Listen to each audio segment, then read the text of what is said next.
जैन एकता अभियान में जुड़ने के लिए संपर्क करें या व्हाट्सएप पर जय जिनेंद्र सेंड करें। संपर्क सूत्र 9059054563। जय जिनेंद्र दर्शकों, पुनः आप सभी का हार्दिक अभिनंदन करते हैं हमारे इस बेहद ही खास प्रोग्राम जिसका नाम है जीसो द्वारा प्रस्तुत जैन एकता मंच। और इस कार्यक्रम में आज हमारे साथ उपस्थित हैं आप सभी को एक करने के लिए, धर्म का ज्ञान देने के लिए विश्व प्रसिद्ध परम पूज्य अध्यात्म योग गुरु श्री विवेक मुनि जी महाराज साहब। आइए उनका स्वागत करते हैं। मथिन वंदामी महाराज साहब। धर्म लाभ ओम अरहम जी, धर्म लाभ लेने के लिए आज हमने आपको पारस चैनल के स्टूडियो में बुलाया है, क्योंकि बहुत सारी भ्रांतियां हैं, तो चाहेंगे उस पर आप प्रकाश डालें स्पेशल पॉडकास्ट के माध्यम से। गुरुदेव, सबसे पहला प्रश्न मेरा यही रहेगा, क्योंकि हम जैन एकता की बात कर रहे हैं, लेकिन आपके नाम में अध्यात्म योगी है। अध्यात्म योगी जब शब्द आता है तो हम थोड़े से परेशान होते हैं, अच्छा जैन धर्म में भी योगी? अगर अध्यात्म शब्द को हटा देते हैं तो उसका क्या अर्थ है, सबसे पहले ये जानना चाहूंगी मैं। योगी उसे कहते हैं। जैन धर्म में भी योग की बात है। मन, वचन और काया, इन तीन के संयुक्त जोड़ को भगवान महावीर ने जिन शासन में योग कहा है कि कोई भी हम कार्य कर्म करते हैं तो हमें मन, वचन और काया तीनों को संयुक्त करके, तीनों को एक करके हम जिस कार्य में लगते हैं तो उस कार्य में सफलता भी मिलती है, और वह कार्य मन, वचन, काया का योग होकर के होता है, तो उसमें पूरी तरह से हमें सफलता और सिद्धि प्राप्त होती है। तो यानी कि शब्द एक ही है, लेकिन तात्पर्य हर जगह, हर धर्म में जो है कि आप किस तरीके से अध्यात्म को अंगीकार करते हैं उसके अनुसार है।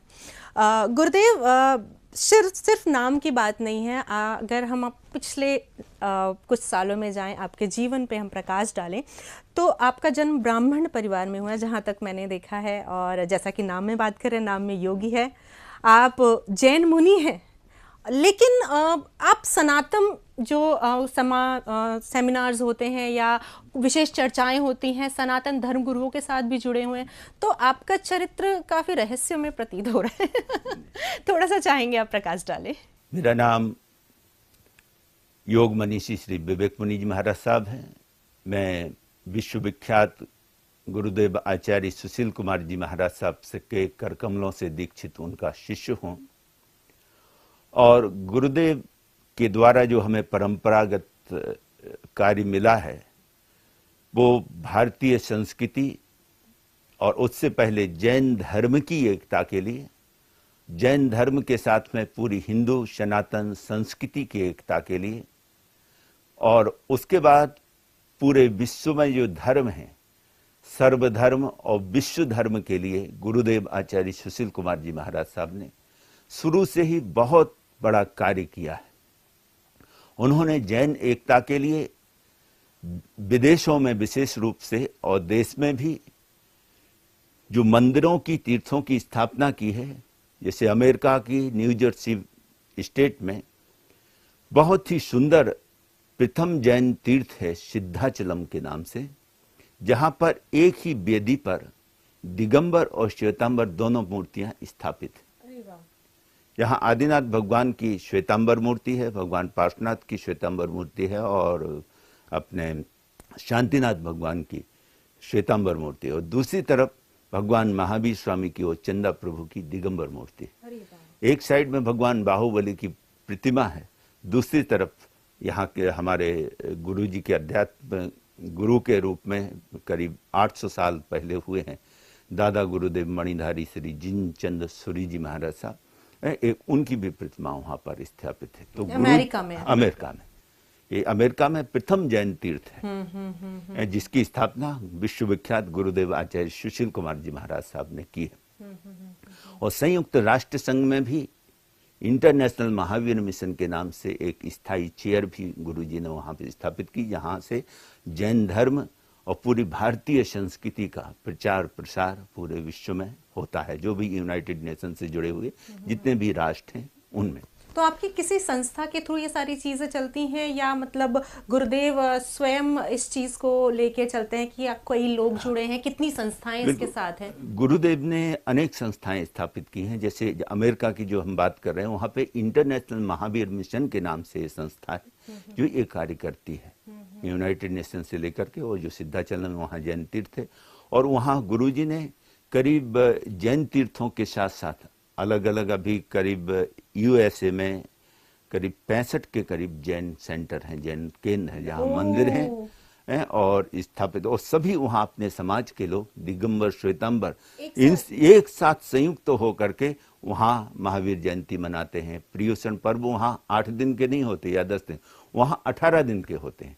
पर्युषण पर्व जो 8 दिन के श्वेतांबर परंपरा के हैं वो वहाँ मनाए जाते हैं, और साथ साथ दिगंबर परंपरा के जो 10 लक्षण पर्व पर्युषण के रूप में आते हैं उनको सभी लोग एक साथ मनाते हैं। अरे वाह। और आज अगर देखें तो वहाँ संयुक्त राष्ट्र संघ तक और उसके साथ व्हाइट हाउस तक अपने जैन धर्म की यूनिटी के कारण, एकता के कारण, वहाँ जैनियों के पर्वों की और जैन धर्म की गूंज सुनाई देती है। बताइए, यहाँ पर हम एक मंच पे आने के लिए झगड़ रहे हैं कि जैन एक होने चाहिए, जैन एक होने चाहिए, कोशिश भी करते हैं लेकिन विभिन्न परिस्थितियों की वजह से हो नहीं पाता है। लेकिन आपने इतनी बड़ी बात बताई है कि हम देश के बाहर जब निकलते हैं तो जैन एकता का हमें एक विशेष उदाहरण देखने को मिलता है। और गुरुजी यहीं तक नहीं रुके, आचार्य सुशील मुनि जी, उन्होंने इसके साथ साथ किया है कि वहाँ उन्होंने अपनी उपस्थिति में आज से करीब 32 साल पहले करीब 28 हिंदू जैन टेम्पल वहाँ मनाए, कि हम अपनी भारतीय पूरी जो संस्कृति है, हिंदू संस्कृति है, उसके जो महापुरुष हैं, चाहे वो अवतारों के रूप में आए हैं, तीर्थंकरों के रूप में आए, हम उनको एक छत के नीचे लाएं, एक रंगमंडप के नीचे लाएं। तो वहाँ पर गुरुजी ने करीब हिंदू जैन टेम्पल जो स्थापित की है, वहाँ भगवान महावीर स्वामी भी हैं, भगवान पार्श्वनाथ का भी है, हाँ, और साथ साथ भगवान राधा कृष्ण भी हैं, राम दरबार भी है। ऐसे भी अनेक मंदिर बना करके अपने हिंदू सनातनियों को सबको एक मंदिर में वहाँ मिलकर ही रामनवमी मनाई जाती है, महावीर जयंती मनाई जाती है, कृष्ण जन्माष्टमी मनाई जाती है, नवरात्रे मनाए जाते हैं, और पर्युषण पर्व साथ ही मनाए जाते हैं। सब लोग मिलकर के एक साथ यूनिटी के साथ में, एकता के साथ। हम चाहेंगे आप उन वीडियोस को हमसे शेयर कीजिएगा ताकि हम अपने दर्शकों के सामने बिल्कुल रखेंगे इस चीज के। बहुत अच्छी चीज है। लेकिन मेरा प्रश्न वही का वही है कि ब्राह्मण कुल में जन्म लेने के बावजूद आप गुरुदेव से कैसे मिले और ये कारवां आगे कैसे बढ़ा? देखो, अपने जैन धर्म के पूरे इतिहास में देखें तो जिसने तीर्थंकर हुए सभी क्षत्रिय थे, और तीर्थंकरों के जो गणधर रहे वो सभी ब्राह्मण थे, चाहे इंद्रभूति हो, अग्निभूति, वायुभूति, और वो अपने 500 शिष्यों के साथ में भगवान महावीर के चरणों में समर्पित हुए, और उन्होंने वहाँ पर दीक्षा लेकर के मुनि बने, और उसके बाद में साधना करके वो सिद्ध बुद्ध मुक्त हुए हैं। तो पूरी कहीं यहाँ भेद नहीं है। तो हमारा भी जन्म ब्राह्मण कुल में हुआ, लेकिन हमारे जो गुरुदेव थे आचार्य सुशील कुमार जी महाराज साहब, उनका जन्म भी ब्राह्मण ही कुल में हुआ था। उनका हिंदू, उनका कौशिक गोत्र था। तो मैं उनके संपर्क में आया, उनसे प्रभावित हुआ, और जिसे जैन धर्म में कहते हैं कि एक तो ज्ञान गर्भिक दीक्षा होती है, वैराग्य होता है, और एक माने दुख से, पीड़ा से, परेशानी से व्यक्ति मुक्त होकर के, और वो दुख गर्भित वैराग्य कहलाता है।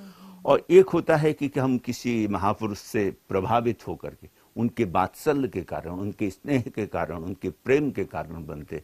तो मैं समझता हूँ कि मेरे जीवन में जो टर्निंग पॉइंट आया और मैं जैन धर्म के प्रति समर्पित हुआ, उसमें गुरुदेव आचार्य सुशील कुमार जी महाराज साहब का जो वात्सल्य था, स्नेह था, उनके प्रति जो हमारा समर्पण और प्रेम था, तो मैं प्रेम के कारण उनके प्रति समर्पित हुआ, और उन्होंने फिर हमें योग्य समझ करके दीक्षित किया, दीक्षा दी।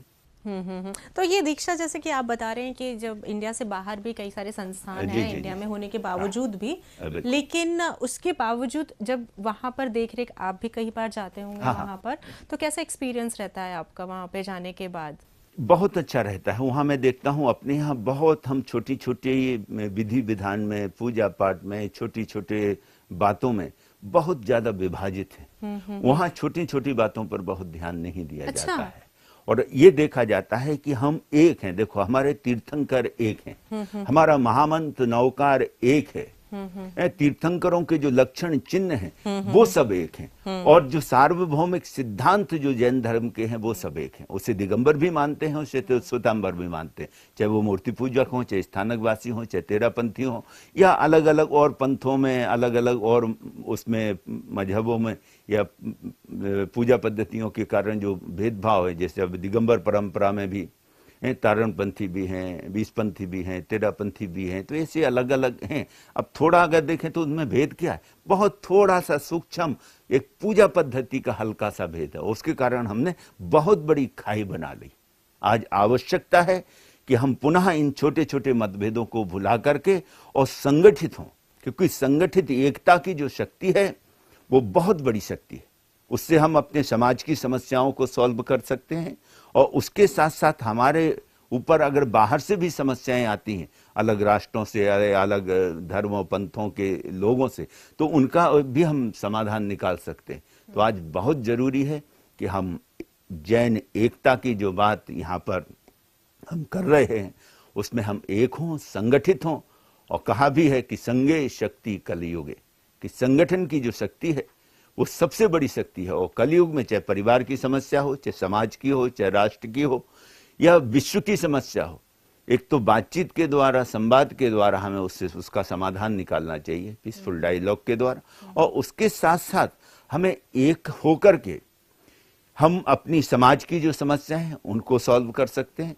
और उसके साथ एकता जब भी आएगी जब हम परस्पर एक उदार दिल के साथ में जुड़ेंगे और एक दूसरे की बात को सुनेंगे, और एक दूसरे की बात को हम जब आदर देंगे, सम्मान देंगे, क्योंकि यही सिद्धांत हमें जैन धर्म में अहिंसा का जो सिद्धांत मिला, स्यादबाद जो मिला, अनेकांत जो दृष्टि मिली भगवान महावीर ने दी, इस समन्वय के लिए कि सभी विचारधाराएं, सभी दृष्टिकोण, सभी के जो विश्वास हैं वो अपनी मान्यताओं को मानते हुए, अपनी पूजा पद्धतियों को करते हुए, दूसरे जो पूजा पद्धति हैं, जो दूसरे लोग भी जो उपासना साधना अपने अपने ढंग से कर रहे हैं, उन्हें हम आदर और सम्मान दें। इसलिए अपना तो जैन धर्म का सूत्र है, जम इच्छसी ऐपिणत्तो, जम चैने इच्छसी ऐपिणत्तो, तम इच्छ परस्बिया इति गम जिन शासनम। जैसी इच्छा, जैसी भावना आप अपने प्रति रखते हैं, ऐसी ही इच्छा भावना आप दूसरों के प्रति रखें। लेकिन आज बिल्कुल अपोजिट है गुरुदेव, अगर हम देखें, क्योंकि हम बात करते हैं सिर्फ सुनने के लिए नहीं, हम बोलने के लिए सुनते भी हैं। कि आपने अभी जैसे आपने इतनी अच्छी बात कही, लेकिन मेरे मन में क्या विचार चल रहा है, मैं अगर आपकी बात नहीं मानना चाहूंगी तो मैं आपकी बात पे ध्यान नहीं दूंगी, क्योंकि मुझे ये है कि नहीं, मैं जो कर रहा हूं या कर रही हूं वो सबसे सर्वोपरि है। तो कहीं ना कहीं ये जो हमारा माइंडसेट है वही हमें पीछे खींच रहा है। जैसे आपने बताया कि अमेरिका की जब हम बात करें वहां पर छोटी छोटी बातों पे ध्यान नहीं देते हैं, लेकिन यहाँ पर अरे अक्षत कितना लिया, ठीक है, अरे वो कैसे कपड़े पहन के आ गया, अरे पूजा भाव, कहीं ना कहीं ये सब हमें पीछे खींच रहे हैं, और यही समझने की जरूरत है। और कहीं ना कहीं जब हम अपने बड़े बुजुर्गों से ये बातें सुनते हैं तो हमारी युवा भटक जाती है। बिल्कुल बिल्कुल। अरे आप इसमें बिल्कुल जैन धर्म में बहुत सुंदर परंपरा दी गई है अपने उसमें, कि पूजा भी करने तो दो प्रकार की पूजा, एक द्रव्य पूजा है, एक भाव पूजा है।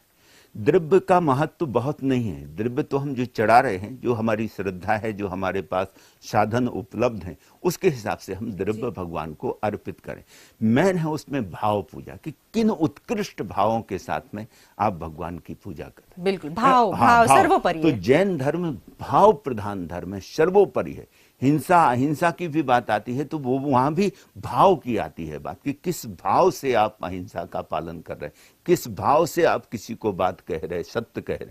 सत्य भी हम बोलते हैं कई बार, अगर वो किसी के हित में हो, मधुर होना चाहिए, हितकर होना चाहिए, प्रीतिकर होना चाहिए, तभी वो सत्य है। लेकिन अभी लोग सत्य भी बोलते हैं तो किसी को कटाक्ष करने के लिए बोलते हैं, और कहते हैं कि हम मुंह पे बोलते हैं, हम मुंह पे बोलते हैं, और फिर कहते हैं कि सत्य कड़वा होता है। सत्य कड़वा होता है। लेकिन भगवान महावीर ने अपने आगमों में तो सिद्धांत आता है कि सत्य का सत्य मधुर होना चाहिए, प्रीतिकर होना चाहिए और हितकर होना चाहिए। जिसके लिए हम बोल रहे हैं उसका उसमें भला होता हो, उसमें उसका हित हो। बिल्कुल बिल्कुल। और कहीं ना कहीं ये सब दिखावा रह गया है, भाव खत्म हो चुके हैं, और धीरे धीरे चीजें खत्म होती जा रही है। मेरा अगला प्रश्न भी इसी पे रहेगा। मेरे गुरुजी बहुत कहा करते थे, हमेशा कहा करते थे कि बिना ज्ञान की क्रिया अगर आपको नॉलेज ज्ञान नहीं है और फिर कुछ आप करते हैं तो उसमें आपको परेशानी ही होगी, परेशानी या होगी, उसमें मन ज्यादा नहीं, और फिर कहते हैं मन नहीं लगता, सफलता नहीं मिलेगी, मन बिल्कुल, नहीं लगे। मन तो नहीं लगेगा। बिना ज्ञान की कोई क्रिया कर्म नहीं होना चाहिए आपका, और बिना श्रद्धा की कोई भक्ति नहीं होती। आपके जीवन में श्रद्धा होनी चाहिए, उत्कृष्ट भाव होने चाहिए, तभी भक्ति आप करेंगे तो उसका आपको फल मिलेगा। हम जैसे आपने कहा कि बहुत अच्छी बात की, भाव हर चीज़ में भाव मायने रखते हैं। आप बहुत सारे सभा में जाते हैं, बहुत सबको उद्बोधन देते हैं, सबको सुनते भी बहुत हैं। आजकल देखा जाता है, कहते हैं कि हमारी सभा में युवा बहुत बढ़ चढ़कर भाग ले रहे हैं, लेकिन कहीं ना कहीं ये देखने को मिल रहा है कि जितने देर की वो समागम होता है, जितना देर वहां पर संत महात्मा रहते हैं, उतने देर ही रहता है, उसके बाद वापस से सूट बूट पार्टी। तो कहीं ना कहीं दिखावा नहीं हो गया गुरुदेव? बिल्कुल, देखो बहुत सारी चीजें दिखावे में हैं, दिखती भी हैं, लेकिन मैंने कहा कि पूजा का या धर्म और अध्यात्म का जो संबंध है वो भाव से है। उसके बाद हम दिखा करके कुछ भी कर रहे हैं और उससे अगर हमारा अहंकार बढ़ रहा है, हमारी ईगो बढ़ रही है, परस्पर आपस में संघर्ष और टकराव बढ़ रहा है, दूरियां बढ़ रही हैं दिल की, तो वो कोई भी हम धर्म की क्रिया कर रहे हैं वो धर्म नहीं हो सकता, क्योंकि धर्म तो जोड़ता है। धर्म आपको ऋजु और विनम्र बनाता है। इसलिए कहा है भगवान में, सोही उज्जूय भूयस्य धम्मो शुद्धस्य चिट्ठे, कि धर्म क्या है? जो आपको ऋजु, सरल, विनम्र बनाए। और जब विनम्रता आएगी, अहिंसा आएगी, प्रेम आएगा, सहयोग की भावना आएगी, करुणा आएगी, तो आपका हृदय शुद्ध होगा। और जहाँ हृदय शुद्ध होता है वहाँ ही धर्म के जो गुण हैं, अहिंसा है, करुणा है, प्रेम है, वात्सल्य है, क्षमा है, दया है, ये सब चीजें उसके जीवन में आती हैं। और ये जब आएंगी तो व्यक्ति के अंदर ये भाव होगा तो वो अनेक रूपों में वो उसके जीवन से अभिव्यक्त होता है।